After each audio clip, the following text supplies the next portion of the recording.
Scholarships तो माशाल्लाह हर एक इंस्टीट्यूशन ने आज की डेट में बच्चों के लिए रखी है, सुविधाएं रखी हुई है, लेकिन हमारे केस में थोड़ा ये इस हिसाब से डिफरेंट है because we are not going to take any kind of examination for this scholarship. ना ही इस स्कॉलरशिप के लिए बच्चे को अपने आप को किसी डॉक्यूमेंट्री बिस्मिल्लाहिर्रहमानिर्रहीम, अस्सलाम वालेकुम। आप देख रहे हैं कश्मीर क्राउन और मैं हूं सरान शफी। इस वक्त मेरे साथ मौजूद है ज़ैनुल आबिदीन जो कि पनाश एजुकेशन वेंचर के डायरेक्टर है। आपका बहुत बहुत शुक्रिया अपना वक्त देने के लिए। हम आपसे जानना चाहेंगे कि किस तरह से आपने ये वेंचर का आगाज किया, और हम ये भी, हमारे नाज़रीन ये भी जानना चाहते हैं कि किस तरह से आपने इस वेंचर की शुरुआत की। शुक्रिया सरान साहब, आपने मौका दिया आज मेरे बारे में मुझे बताने का और साथ साथ अपने इंस्टीट्यूशन के बारे में आपको जानकारी देने के लिए। अगर हकीकत बताई जाए शुरू में सर, मैं ऑनेस्टली आपको बता दूं, शुरू में यही था कि अपना रोज़ी रोटी चले और अपने साथ साथ कई और लोगों के लिए जो है एक ज़रिया बने। लेकिन धीरे धीरे इस सेक्टर में आने के बाद मुझे लगा कि इसमें काफ़ी सारा काम करने की ज़रूरत है। अगर ऑनेस्टली देखा जाए ये सेक्टर, अगर आप आज से 15 साल पहले नज़र डालें, 10 साल पहले नज़र डालें, काफ़ी कमियां देखी गई थी, या आज भी अभी भी बहुत इम्प्रोवाइजेशन की जो है ज़रूरत है।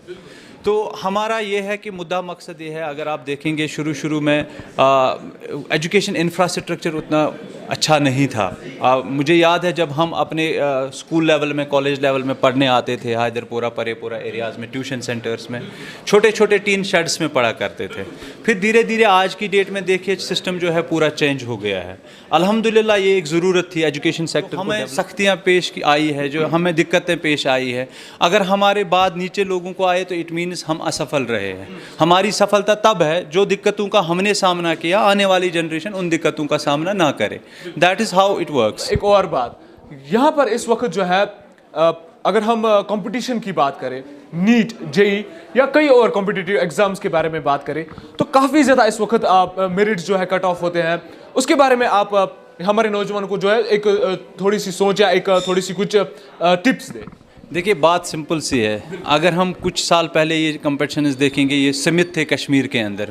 वी वेर फेसिंग सीईटी, उस टाइम जो है कॉमन एंट्रेंस टेस्ट करके हुआ करता था 10 साल पहले, 5 साल पहले अगर बात करें। लेकिन अभी जो कंपटीशंस है वो नेशनल लेवल के हो चुके हैं। नेशनल लेवल कंपटीशन में you have to compete with a student from Delhi also, जिसकी एक अच्छी बेस रही है, जिसने एक अच्छे एजुकेशन सेक्टर में पढ़ा हुआ है। अगर हम अपने बच्चों की बात करें, आप अंदाज़ा करें आज से पहले 12 साल आप जाइए, जो बच्चा इस वक्त नीट फेस कर रहा है वो साल 2008 में जो है उसका वो क्लास फर्स्ट में पढ़ता था।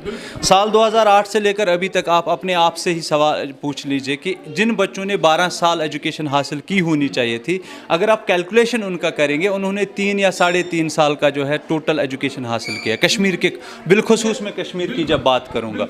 क्योंकि इसमें क्या है, आप देखेंगे कंटिन्यूसली जो है इंटरप्शंस रही एजुकेशन सेक्टर। स्कूल 6-6 महीने, 8-8 महीने, आज हकीकत यह है कि पिछले 2.5 साल से हमारे बच्चे जो है स्कूल से दूर है। यहाँ पे तो कोचिंग सेंटर का एक रोल बन जाता है ना। आप देख लीजिए कि जितना भी इस वक्त एफर्ट बच्चों पे लग रहा है, मैक्सिमम आप देखेंगे कि बच्चे कोचिंग सेंटर्स के द्वारा ही जो है इन कॉम्पिटिशन्स के लिए तैयार किए जाते हैं, क्योंकि बाकी जो सिस्टम है यहाँ पर वो थोड़ा शेक हुआ। आपसे एक और बात जानना ज़रूर चाहेंगे। फीस स्ट्रक्चर की अगर हम बात करें तो जो लोग बिलो पॉवर्टी लाइन से वाबस्ता रखते हैं, जो यहाँ पर इस वक्त काफ़ी ज़्यादा, इस वक्त वादी कश्मीर में इकोनॉमिकल क्राइसिस जो है वो काफ़ी उरूज पर है। आपने इस इंस्टीट्यूशन में, पनाश एजुकेशन इंस्टीट्यूशन में कुछ ऐसी सुविधाएं रखी है, कुछ ऐसे उन लोगों के लिए कुछ सुविधाएं रखी हैं? हमारे डायरेक्टर स्कूल एजुकेशन साहब जो है उनके पास एक कोटा रहता है, 10% ऑफ द कोटा, जो कि खुसूसन रहता है बिलो पॉवर्टी लेवल या ऑर्फन्स के लिए, या फिर काफ़ी सारे जितने भी हमारी कोचिंग फ्रेटर्निटी है, जो भी इंस्टीट्यूशन है, बहुत आगे आ चुके हैं इन लोगों को सपोर्ट करने के लिए। लेकिन यहाँ पे मेरी राय जो है वो थोड़ा सा डिवेट कर रही है, क्योंकि इस सारे कोटा के लिए जो है बहुत सारे लोग एट ए टाइम काम कर रहे हैं।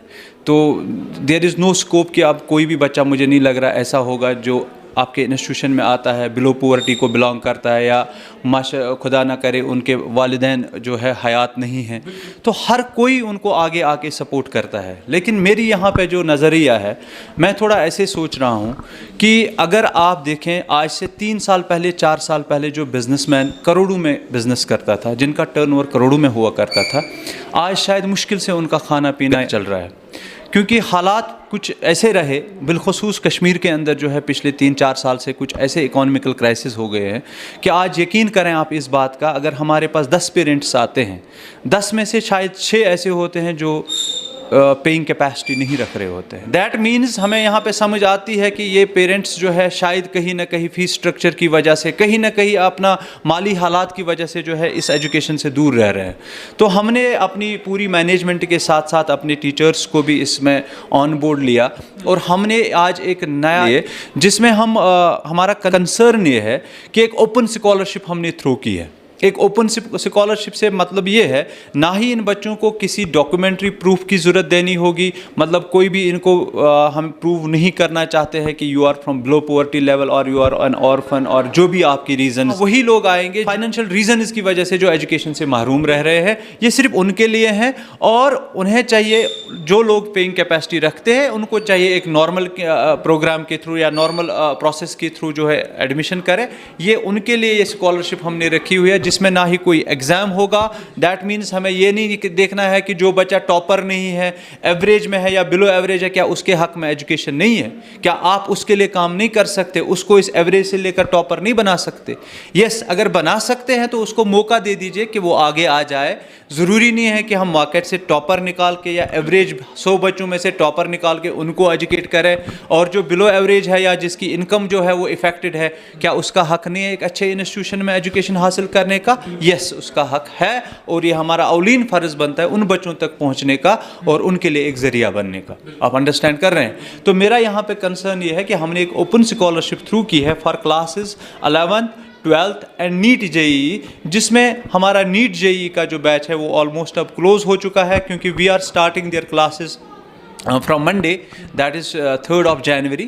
तो बाकी जो हमारे पास अभी 12th क्लास जो आने वाला, जो अभी तक 11th क्लास के एग्ज़ाम्स दे रहे थे बच्चे, वो जो अब आने वाले हैं उनके लिए ये जो डेट है हमने एक्सटेंड करी हुई है अप टू January 8 जनवरी तक उनके लिए ये डेट रहेगी। जो भी बच्चा आगे आना चाहेगा इस ओपन स्कॉलरशिप में, they not need to face any kind of examination, they don't have to prove their selves as below poverty और something, but they can come forward. और अगर वो एजुकेशन हासिल करना चाहते हैं, हमारे लिए कोई प्रीरिक्विज़ाइट नहीं है कि ये बच्चा अबो एवरेज होना चाहिए स्टडीज़ में, कोई प्रीरिक्विज़ाइट नहीं है कि ये बच्चा वाकई जो है ये कागजी तौर पर या डॉक्यूमेंट्री इसकी जो है वो प्रूव करे कि ये गरीब बच्चा है। ये ज़रूरी नहीं है, क्योंकि इस वक्त के हालात के हिसाब से हर एक पेरेंट जो है इन चीज़ों से दो चार है। बहुत खूब ज़ैनुल आबिदीन साहब, जैसे आपने कुछ अपनी सोच जो है, अपनी आइडियोलॉजी जो है वो काफ़ी ज़्यादा यूनिक रखी है, हर एक इंसान से या हर एक इंस्टीट्यूशन से काफ़ी ज़्यादा यूनिक रखी है। ज़ैनुल साहब, आपसे एक और सवाल मैं जानना चाहूँगा कि यहाँ पर जो इस वक्त काफ़ी ज़्यादा रोल रहता है इंस्टीट्यूशन में, बच्चों का रोल जो रहता है, चाहे 100-150 बच्चे रहते हैं, तो वो अपने टीचर्स के साथ इंटरेक्शन नहीं कर पाते हैं। चाहे नीट की अगर हम बात करें तो काफ़ी ज़्यादा हाई कंपटीशन, मैंने पहले ही कहा कि काफ़ी ज़्यादा हाई कंपटीशन रहता है, तो अपनी वो जो क्लियरिटी उनको क्लियर होनी चाहिए, या कुछ क्यूरीज होती है या कुछ थ्योरम्स होती है वो क्लियर नहीं कर पाते हैं ये सब चीज़ें। तो यहाँ पे क्या उसके लिए आपने क्या आसाइश या क्या सुविधाएं रखी है उस चीज़ के हवाले? बिल्कुल सर, मैं आपकी बात से पूरी सहमति रख रहा हूँ, क्योंकि at the end of day teacher student ratio जो है वो बहुत ज़रूरी मैटर करता है। होता क्या है कि अगर टीचिंग की बात की जाए, this is basically a two way communication. Two way communication जहाँ पे एक टीचर बोलता है, एक बच्चे को भी बोलने का बराबर हक मिलना चाहिए। क्योंकि अगर एक टीचर कभी लेक्चर डिलीवर कर रहा है, आप देखेंगे कि जो बच्चा उस लेक्चर को ऑब्जर्व कर रहा होता है, जो बच्चा उस लेक्चर को अंडरस्टैंड कर रहा होता है, उसके जहन में ज़रूर एक सवाल भी आता है। क्या आप उसको वो वातावरण दे पाते हो जहाँ पर वो अपना सवाल जो है या अपना डाउट जो है वो ऑन स्पॉट क्लियर करे? That's an important thing, because teaching is a basically teaching learning process. Teaching learning process only complete when you are giving your student full chance to speak or he is getting an atmosphere where he can express himself। अब जब आप देखेंगे जहाँ पे आपको बच्चा जो है एक क्लासरूम में है जहाँ पे 250-300 बच्चों का रोल है, बेशक एक्सपर्ट्स की यहाँ कमी है, इसमें कोई शक नहीं है, तो मजबूरी भी है, मैं इस चीज़ को डिनाई नहीं करूँगा, लेकिन एट द सेम टाइम एक पेरेंट या एक बच्चे को ये चीज़ ज़रूर देखनी है कि अगर मुझे टीचर कुछ डिलीवर कर रहा है, how much % of this lecture I am able to grab in this crowd. That's very important. अगर आप किसी क्लास में बैठे हैं, आपको लेक्चर डिलीवर हो रहा है, टीचर माशाल्लाह बहुत अच्छे से आपको अपनी लेवल पे जो है लेक्चर डिलीवर कर रहा है, तो आप तक कितना पहुंच रहा है? अगर आपको लग रहा है कि मैं इस लेक्चर का 10% ले रहा हूँ, 15% ले रहा हूँ, बाकी सब जो है वो मेरे सर के ऊपर से जा रहा है, तो आप वहाँ पे कंफर्टेबल नहीं हैं, आपके लिए वो वक्त ज़ाया हो रहा है। आपको चाहिए एक ऐसे एटमॉस्फेयर में रहना, एक ऐसे एटमॉस्फेयर को क्रिएट करना जहाँ पे आप अपने स्टूडेंट के साथ 100% नॉलेज ट्रांसफॉर्मेशन को जो है इंश्योर करें। That's very important. If you are capable enough to ensure this knowledge transformation even if 1000 people, it's good, right? If it is not possible, then better to keep class atmosphere rather than a crowd. आपकी जो सोच है, आपकी जो ideology है, वो काफ़ी ज़्यादा यूनिक मुझे लगी। अब हम शायद, मुझे लगता है, बैठ के कुछ छोटी मोटी सी मैसेज जो है वो हमारे नाजरीन को, हमारे आने वाली यूथ को जो है वो हम दें, क्योंकि काफ़ी ज़्यादा वक्त हमारे पास भी कम रहता है। हमारे नाजरीन को 2 मिनट की एक मैसेज दें काइंडली। देखिए सर, फ़िलहाल जो हमने इस वक्त का प्रेजेंट जो हमारा अभी जो प्रोग्राम हमने लॉन्च किया हुआ है, that is regarding class 11, 12th और नीट, जिसमें हम स्कॉलरशिप प्रोवाइड कर रहे हैं बच्चों को। That's an open scholarship. Scholarships तो माशाल्लाह हर एक इंस्टीट्यूशन ने आज की डेट में बच्चों के लिए रखी है, सुविधाएं रखी हुई है, लेकिन हमारे केस में थोड़ा ये इस हिसाब से डिफरेंट है, because we are not going to take any kind of examination for this scholarship.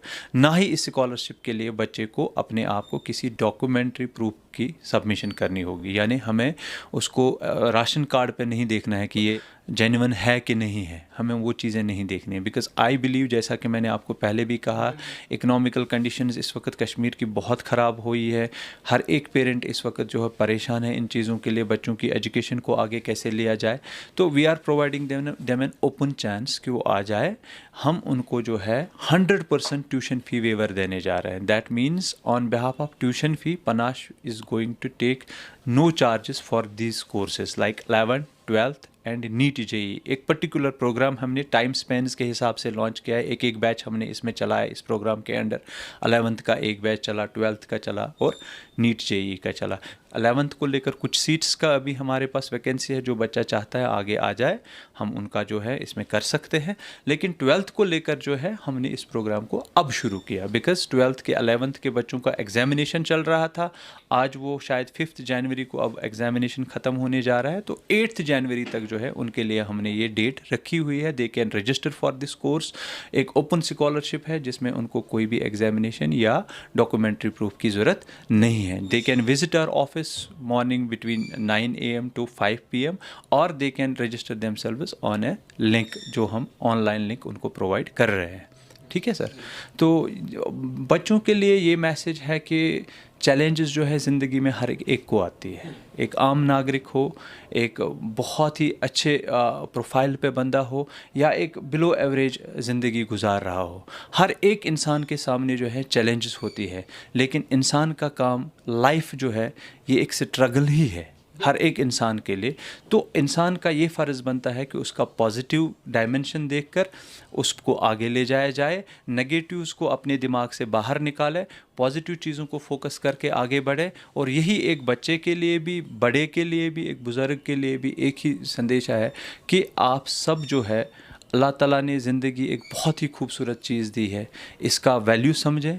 कोई भी शख्स जो है ज़िंदगी से परेशान होकर कोई गलत रास्ता इख्तियार ना करे। तो नाज़रीन किराम, ये थे हमारे साथ पनाश एजुकेशन वेंचर के डायरेक्टर ज़ैनुल आबिदीन साहब। इन्होंने बहुत अच्छी बात कही कि इंसान को जो है हमेशा पॉजिटिव सोच रखनी। तो हम भी यही चाहते हैं कि आप अपनी ज़िंदगी में ज़रूर बदलाव लाए। अगर आपके समाज में, आपके इर्द गिर्द सराउंडिंग्स में कुछ ऐसे बच्चे होते हैं जो अपनी फाइनेंशियल कंडीशंस की वजह से अपनी तालीम हासिल नहीं कर पाते, एक अच्छा इंस्टीट्यूशन हासिल नहीं कर पाते हैं, तो हम ये चाहते हैं, कश्मीर क्राउन ये चाहता है कि आप एक बार पनाश एजुकेशन वेंचर पर एक बार ज़रूर विजिट करें। तो नाज़रीन, दीजिए मुझे इजाज़त। फी अमानिल्लाह। यहाँ पे जो है उन बच्चों के लिए मैसेज है जो क्लास 11th एग्ज़ाम्स में अभी तक बिजी थे। अब चूँकि वो क्लास 12th के लिए दाखिला लेना चाहेंगे, हमने अपने 100% ट्यूशन फी स्कॉलरशिप को जो है उन बच्चों के लिए एक्सटेंड किया हुआ है अप टू 8 जनवरी, ताकि वो अपने एग्ज़ाम से फारिग होकर इस क्लास 12th प्रोग्राम के लिए जो है रजिस्टर कर सके। यानी जो बच्चे अब क्लास 12th में आने जा रहे हैं, उनके लिए 100% tuition fee waiver scholarship panache की तरफ से अभी जारी है। 8 जनवरी तक वो अपनी रजिस्ट्रेशन कर सकते हैं। अगर कोई बच्चा ऐसा है जो किसी वजह से नीट या 11th में इसमें रजिस्ट्रेशन नहीं कर पाया, वो फिजिकली यहाँ पे आए, हम देखेंगे कि हम उनके लिए बेस्ट पॉसिबल क्या कर सकते हैं। Thank you very much.